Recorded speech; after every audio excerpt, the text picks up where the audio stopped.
Right now in Canada, the best 5-year fixed mortgage rate and the best 5-year variable rate are not the same number. Variable is cheaper. Today, which means the argument everyone has about this, fixed for peace of mind, variable, if you can stomach it, skips the only part that actually decides it. This isn't a personality test. It's a break-even calculation, and you can run it. So let's run it on a real balance. A variable rate isn't set by your lender's mood. It's prime, minus a discount they negotiate with you at the start. Prime today sits at 4.45%. The best discounts on offer take about 1.1 off that. Fixed means your rate is frozen for the whole term, no matter what happens. Variable means it moves. That discount off prime, though, is locked.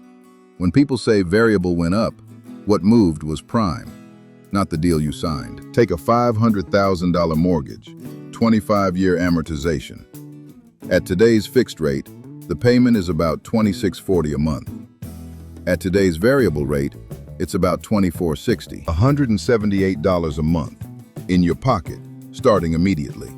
And if prime never moves for 5 years, that gap compounds into roughly $21,000, counting both the interest you didn't pay and the extra principal you knocked down. That's not the answer. That's the cushion. Every question that follows is just, how much of this cushion do rate hikes eat? The Bank of Canada moves in quarter-point steps. So the honest way to ask this is, how many steps can you absorb? 2 quarter-point hikes, arriving right now and staying for the whole term. Variable is still ahead by about $5,000. 3, and it flips. Fixed wins by about $3,000. So the break-even sits a hair under 2/3 of a point. That's what you're actually betting when you take variable today. Not that rates stay flat, but that prime doesn't climb more than about 2/3 of a point and stay there. Here's the part almost nobody explains. 2 borrowers, same mortgage. Prime rises by the same full percentage point in both cases and ends at exactly the same place. The first one gets those hikes starting next month. They finish behind fixed by about $5,900. The second one gets the identical hikes, but they don't begin until halfway through the term. They finish ahead by roughly $10,300. Same destination, $16,000 apart. Because every month you spend at the lower rate is principal you've already permanently knocked down, and a hike can't reach back and undo it. Which is why rates are going up is not, by itself, an argument for fixed. Going up when is the question. Now the part that bites people who did the math right and still got hurt. There are 2 kinds of variable mortgage in Canada, and they behave completely differently. On an adjustable rate mortgage, prime moves and your payment moves with it. You feel every hike immediately, which is unpleasant, but nothing hides. On a fixed payment variable, your payment doesn't change at all. What changes is the split. More of it goes to interest, less to principal. It feels like nothing happened. Your amortization is quietly stretching. And there's a point where the payment stops covering the interest entirely. On this mortgage, that's a variable rate of about 5.9%, a rise of roughly 2.5 points from here. That's your trigger rate, and most people holding one of these have never been told their number. The Bank of Canada is holding its policy rate at 2.25%.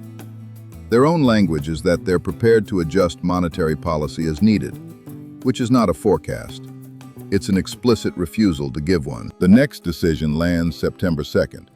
If you've been here a while, that date should look familiar. It's the one we told you to put in your calendar back in the first video. But notice what the math already told you. The outcome hinges less on the next meeting than on the whole 5 years. Nobody is forecasting that, including them. So here's what the numbers actually support. Variable wins if prime holds, rises slowly, or rises late. Fixed wins if it rises soon and stays up.